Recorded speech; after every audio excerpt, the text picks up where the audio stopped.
Hello children, today we are going to discuss the topic interest on partners capital and interest on partners drawings from the chapter Accounting for Partnership Firms Fundamentals.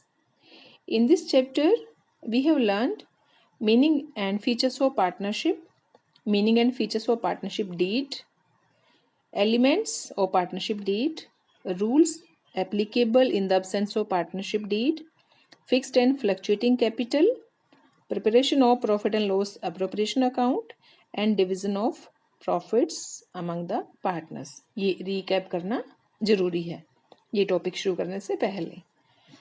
Now we are going to discuss the topic how to calculate interest on partners drawings and interest on partners capital. तो children ये topic शुरू करने से पहले दो बातें आपने और याद रखनी है. एलिमेंट्स ऑफ पार्टनरशिप डीड, ये पिछले सेशन में हम पढ़ चुके हैं कि जब तक ये दोनों एलिमेंट्स पार्टनरशिप डीड में गिवन नहीं होंगे तब तक हम इनको इम्प्लीमेंट नहीं कर सकते हैं. और you can say that both elements should be given in the partnership deed. तो आज का हमारा टॉपिक है how to calculate interest on partners drawings. The drawings are usually made by the partners at regular intervals. Thus, the interest on drawings is calculated with reference to the time period involved. It can be worked out by any one of the following methods. तो methods पढ़ने से पहले मैं एक बात और आपको बताना चाहूँगी मीनिंग ऑफ ड्राइंग्स. वैसे पिछली क्लास में भी आपने ये पढ़ा था टर्म्स ऑफ अकाउंटिंग में. ड्राइंग्स क्या होता है? अमाउंट और kind withdrawal by the owner of the business for personal use. means business के ओनर जब अपने पर्सनल या डोमेस्टिक यूज के लिए फर्म से या बिजनेस से कोई भी कैश या कोई भी मटेरियल गुड्स विड्रॉ कर लेते हैं तो उस वैल्यू को हम ड्राइंग्स कहते हैं. बच्चों फर्स्ट मेथड है when dates of drawings are not given.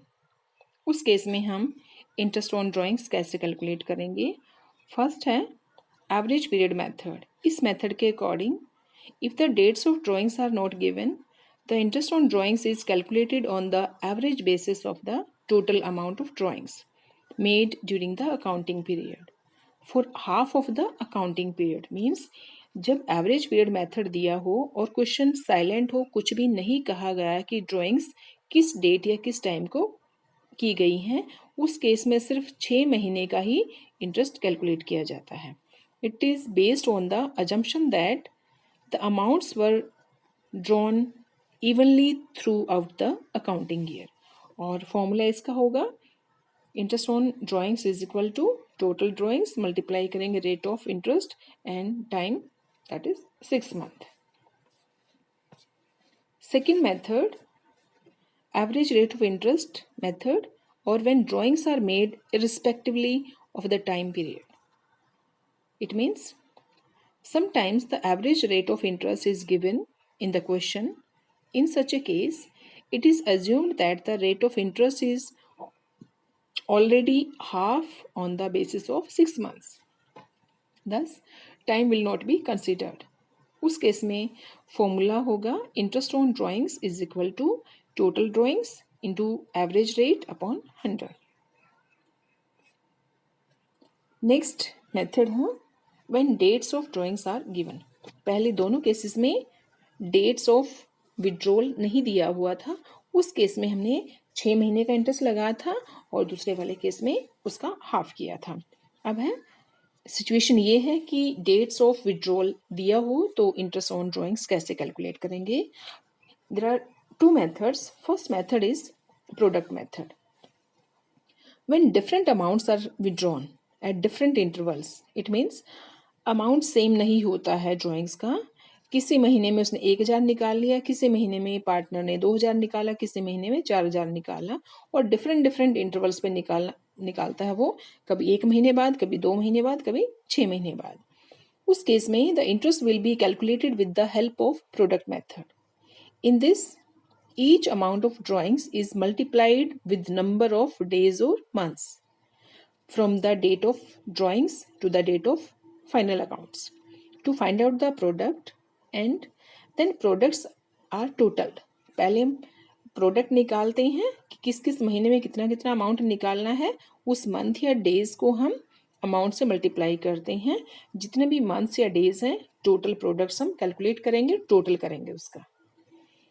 Interest is calculated on total product at the rate of interest for 1 month or 1 day.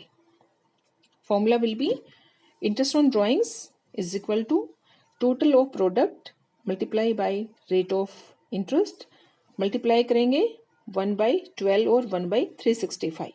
अगर मंथ में है तो 1 by 12 करेंगे, डेज में है तो 1 by 365 करेंगे. नेक्स्ट है मंथली और क्वार्टरली ड्राइंग्स मेथड. अगर owner of the business monthly withdrawal कर रहे हैं या क्वार्टरली कर रहे हैं, उस केस में फॉर्मूला कौन सा अडॉप्ट किया जाएगा? क्वार्टरली मीन्स हर 3 महीने के बाद वो ड्राइंग्स करते हैं. If uniform amount means same amount is withdrawn at each time and the interval between 2 withdrawals also is uniform. Uniform means same value वो हर महीने या हर क्वार्टर में विड्रॉ करते हैं. In such a case interest on drawings is calculated with monthly drawings method. Time period in this method is calculated as follows. Formula क्या होगा उस case में? When drawings are for 12 months period.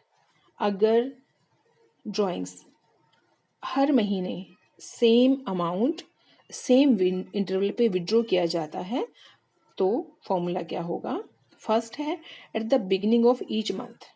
इस case में एक बात आपने याद रखनी है, ध्यान रखनी है. इसमें ये एज्यूम किया जाता है कि हर महीने की पहली तारीख को सेम अमाउंट विड्रॉ करते हैं थ्रू आउट द ईयर. उसमें फॉर्मूला होगा total drawings multiply rate multiply by 6.5 months. तो इसका फॉर्मूला क्या है? इसमें सबसे पहले हम फर्स्ट इंस्टॉलमेंट लेते हैं. फर्स्ट इंस्टॉलमेंट करने के बाद कितना टाइम बचेगा? फर्स्ट इंस्टॉलमेंट के बाद जैसे 1 जनवरी को उसने विड्रॉ किया है, पहली इंस्टॉलमेंट की गई 1 जनवरी को, उसके बाद कितना टाइम बच गया? 11 मंथ्स. लास्ट इंस्टॉलमेंट कब की जाएगी इसके अकॉर्डिंग? 1 दिसंबर को, क्योंकि हर महीने की पहली तारीख को विड्रॉ किया गया है. लास्ट इंस्टॉलमेंट होती है 1 दिसंबर. 1 दिसंबर से ही 31 दिसंबर तक टाइम कितना बचता है? 1 मंथ. तो इसमें एवरेज पीरियड लेते हैं हम first instalment plus last instalment divided by 2. First instalment की गई है 1 जनवरी को, तो उसके बाद कितना टाइम बचेगा? 11 मंथ्स. लास्ट इंस्टॉलमेंट की गई है 1 दिसंबर को, टाइम बचेगा 1 मंथ. तो इस तरीके से इसमें एवरेज टाइम निकाला जाता है. तो इसमें सीधे सिंपल वर्ड्स में आप कह सकते हैं if drawings are done at the beginning of each month then total और average period will be 6.5 months. Second, at the end of every month, अगर हर महीने की लास्ट डेट को विड्रॉ किया जाता है, उस केस में टाइम पीरियड हम लेते हैं only 5.5 months. And formula will be total drawings into rate upon 100 into 5.5 months upon 12. Third case इसमें बनता है at the middle of every month. अगर क्वेश्चन साइलेंट है, कुछ भी नहीं कह रहा, हमें नहीं पता है विड्रॉ कब किया गया, लेकिन हर महीने विड्रॉ हो रहा है, but mid of the month में मंथ की किसी भी तारीख को वो विड्रॉ कर रहा है, उस केस में आपने सीधे 6 महीने का इंटरेस्ट कैलकुलेट करना है. ये बहुत सिंपल है. क्वेश्चन अगर साइलेंट है, कुछ भी नहीं मेंशन किया हुआ है, तो सिंपल 6 मंथ का इंटरेस्ट हम कैलकुलेट करते हैं. नेक्स्ट टॉपिक इसमें आता है when drawings are for 6 months period. पिछले मेथड्स में हमने पढ़ा कि पूरा साल विड्रॉ करता है ऑनर, लेकिन इस केस में क्या है कि वो सिर्फ 6 महीने विड्रॉ करता है, पूरा साल विड्रॉ नहीं कर रहा है, सिर्फ 6 महीने ड्राइंग्स करता है. उस केस में मेथड क्या होगा? फर्स्ट केस बनता है at the beginning of each month. अगर हर महीने की पहली तारीख को वो विड्रॉ कर रहा है तो interest will be total drawings into rate into 3.5 months. अगर हर महीने 6 महीने तक वो पहली day of every month withdraw करता है तो 3.5 महीने का इंटरेस्ट लगाएंगे। सेकेंड केस बनता है at the end of every month for 6 month, 6 महीने तक सिर्फ 6 महीने विड्रॉइंग्स ले रहा है और हर महीने की लास्ट डेट को विड्रॉ करता है, उस केस में सिर्फ 2.5 मंथ्स का ही इंटरेस्ट कैलकुलेट करेंगे।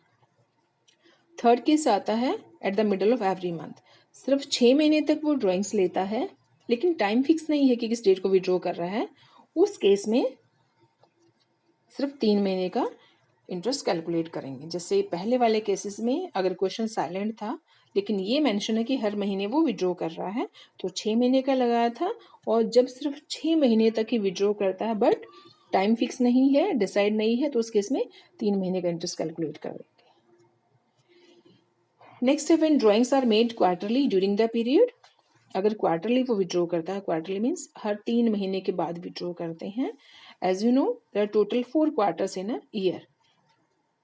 उस केस में अगर वो हर क्वार्टर की पहली तारीख को at the beginning of each quarter अगर विड्रॉ करता है तो टोटल ड्रॉइंग्स इंटरेस्ट जो कैलकुलेट करेंगे वो होगा टोटल ड्रॉइंग्स, जितना उसने ड्रॉइंग्स किया है। फॉर एग्जांपल 1000 पर मंथ या पर क्वार्टर कर रहा है, एक क्वार्टर में 1000 है तो पूरे साल में 4 क्वार्टर में कितना बनेगा 4000। रेट ऑफ इंटरेस्ट है 10%। Then interest will be total drawings, जैसे एग्जाम्पल में मैंने बताया 4000 मल्टीप्लाई बाई 10/100 एंड 7.5 मंथ्स का लगाएंगे। सेकेंड केस बनता है इसमें eight the end of every quarter, वो हर क्वार्टर विड्रॉ करता है लेकिन एंड ऑफ द क्वार्टर करता है। मान लीजिए फर्स्ट क्वार्टर हमारा जैन टू मार्च है तो 31 मार्च को किया उसने पहला विड्रॉ, उस केस में वो करेगा 4 बार लेकिन उसमें जो एवरेज टाइम होगा वो 4.5 मंथ्स का होगा। ये था हमारा interest on drawings. Next topic है how to calculate interest on partners capital. यहाँ पर भी वही बात अप्लाई होती है। अगर इंटरेस्ट ऑन कैपिटल का प्रोविजन पार्टनरशिप डीड में दिया हुआ है तो ही इंटरेस्ट ऑन कैपिटल प्रोवाइड करेंगे, अदरवाइज नहीं करेंगे।